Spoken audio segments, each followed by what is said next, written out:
Welcome to the deep dive. We've got a heavy one today, folks. A case that was personally requested by Courtney Zaney. Oh, this one's gonna be tough. Yeah, it involves the loss of her sister, Christy, and Christy's two young children, Trey and Celeste. This happened back in 2015. And we're going beyond just the news reports here. Right, we're going to be diving deep into court records, police reports, and we've even got Courtney's own words from her interview on the Anatomy of Murder podcast. Multiple perspectives, always important. Absolutely. And I have to say, Courtney's strength in the face of this is just unbelievable. She wants to keep their memories alive and maybe, just maybe, help others facing similar tragedies. That's incredibly generous of her, to share something so personal and painful. It really is. Now, to really grasp the weight of this loss, you have to understand the bond Christy and Courtney share. More than just sisters, I've heard. Oh, way more. Best friends, confidants, practically inseparable. They lived like 4 blocks apart, raised their kids together, worked side by side at their family salon. Wow, that's close. You don't see that every day. No, you don't. And their personalities, they just clicked. Christy was a bit of a perfectionist, loved crafting, photography, gardening. She even wrote and published a novel, The Gift Exchange. You can find it on Amazon. Really? I might have to check that out. Sounds like she was a woman with a lot of energy and passions. She was. And Courtney, she's the pistol sister, she calls herself. Energetic, protective, loyal to a fault. I'm starting to see how losing Christy would hit her hard. That kind of bond, it's special. It really was. All right, so let's shift gears a bit, talk about Christy's family.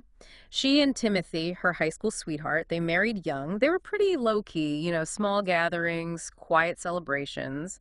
Christy was known for her humor, and Timothy, well, he was quieter, went with the flow. Seemed like a pretty typical couple on the surface. Makes what happened even more shocking. Yeah, it really does. And their journey to parenthood wasn't easy. Christy dealt with infertility, miscarriages, before finally giving birth to Trey, their firstborn. Oh, wow. That adds a whole other layer of heartbreak to this story. It does.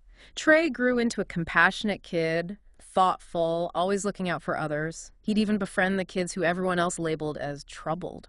He sounds like a remarkable young man. Must have broken Christy's heart to see him struggle. Oh, absolutely.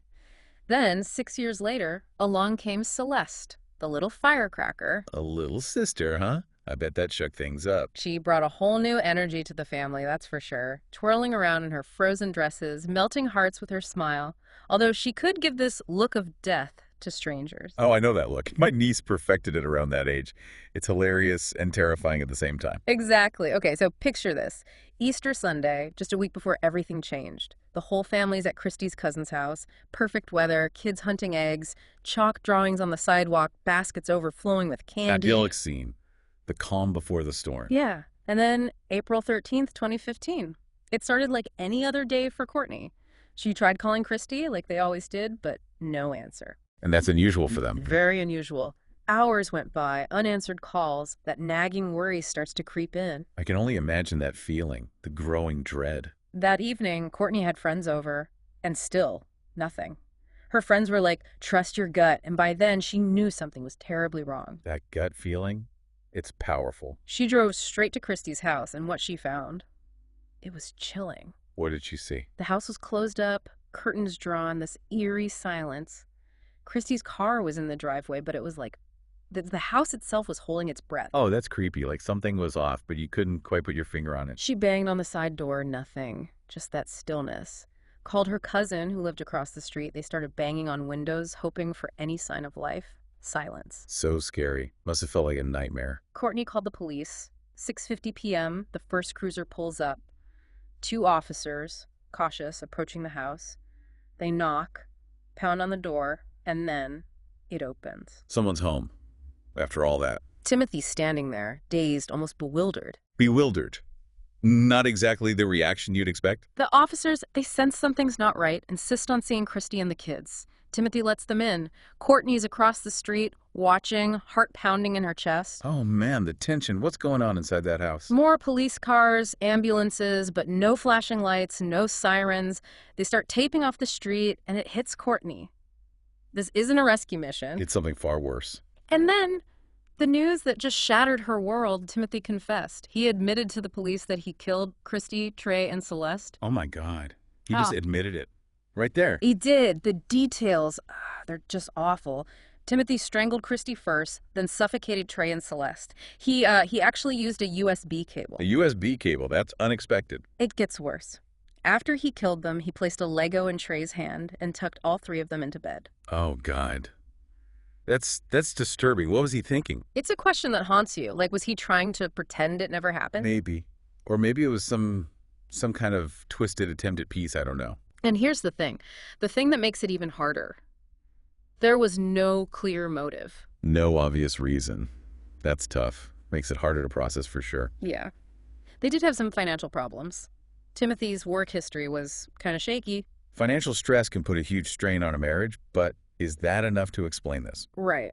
And there's more. He had a history of violence. He'd actually pleaded guilty to disorderly conduct, domestic violence involving another family member. So there's a pattern of aggression, but still, this level of violence, it's hard to comprehend. There was even an incident where he threatened a neighbor with a hay fork. Okay, that's not good.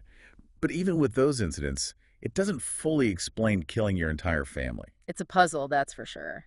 And then there's the mental health aspect. Yeah. This is where it gets even more complicated. Oh yeah, mental health is a huge factor in cases like this. So often misunderstood. Courtney said Timothy had been battling depression for years. Suicidal thoughts, too. That's significant. Raises the question of the insanity defense, doesn't it? The court-appointed doctors confirmed the depression and other mental health issues. But did they say those issues caused the murders? That's the key. They said no. Right. That he knew what he was doing was wrong. He wasn't legally insane. That's a crucial distinction in the eyes of the law. It means he was held responsible for his actions. Timothy claimed he killed his family to spare them the pain of his suicide. Said he was planning to take his own life afterward. But he didn't, did he? Nope. That's a tough one. Was it manipulation? Was he trying to make himself look better? Or did he really believe it at the time? We'll never know for sure. And to make things even more confusing, investigators found evidence suggesting he'd been planning the murders for months. Months. That doesn't sound like a spur-of-the-moment decision driven by mental illness. That sounds like premeditation. Exactly. In the end, Timothy pleaded guilty, avoided a trial. Probably the best outcome, given the circumstances. Yeah. Spared everyone a lot of pain. He was sentenced to life in prison without parole. The courtroom was packed. Family, friends, many holding pictures of Christy, Trey, and Celeste. Can you imagine being there? Yeah. The weight of that grief, that loss, it's just unimaginable. Courtney addressed Timothy directly in court. She said she refused to let him take her happiness as well. Talked about focusing on the silver linings, being grateful she didn't have to go through a trial, knowing where her family was. Wow. That's incredible strength to find any kind of positivity in that situation. And amazing. And she's channeled that strength into something positive. She has a podcast now, Grief, Silver Lining, and I'll just say other stuff. Talks about grief, trauma, all of it. That's amazing. She's turning her pain into purpose, Yeah. helping others going through similar situations. This case is a stark reminder, though.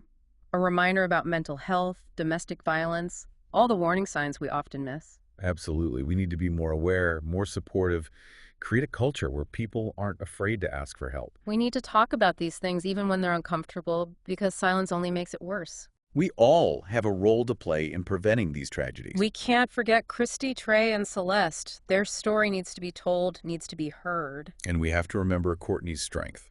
Even in the darkest of times, there's hope.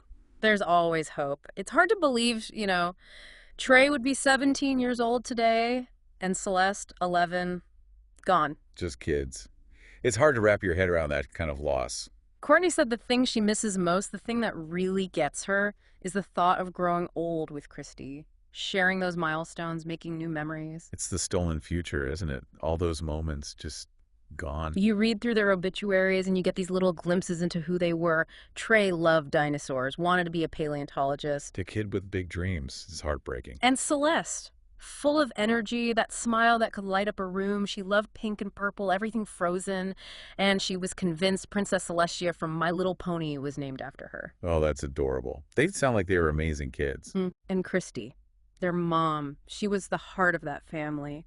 A strong woman, creative, and she just adored her kids. It's easy to get caught up in Courtney's grief, which is completely understandable, but we can't forget about Christy's parents. her friends, the whole community. This tragedy touched so many lives. Yeah, you're right. The community really stepped up. People were leaving stuffed animals on their doorstep, donating to a GoFundMe for funeral expenses. It seemed like everyone wanted to do something, anything to help. That says a lot about the kind of impact Christy and her family had on people. It's a reminder that even in the darkest of times, there's still good in the world. Courtney's decision to share her story on the Anatomy of Murder podcast, that was brave. It was. It takes a lot of courage to relive something so painful, so publicly. She did it to keep their memory alive, but also, I think, to help others, to show them they're not alone. Absolutely. Speaking out about domestic violence is so important. It can literally save lives. And her message, focusing on the good, finding those silver linings, it's tough to hear, but it's also incredibly inspiring. She's determined to live a life that would make Christy proud. That's the kind of resilience we all need, especially in the face of tragedy. So, as we wrap up this deep dive, let's take a moment to remember Christy, Trey, and Celeste. Their lives were cut short, but their story continues to resonate. It's a reminder that we need to be aware, we need to be supportive, and we need to talk about these tough issues even when it's uncomfortable. We have to learn from this tragedy, work towards a world where families are safe, mental health is a priority, and support is available to anyone who needs it. No one should have to go through this alone. If you or someone you know is struggling with domestic violence or mental health challenges, please reach out. There are resources available. There are people who care. You're not alone.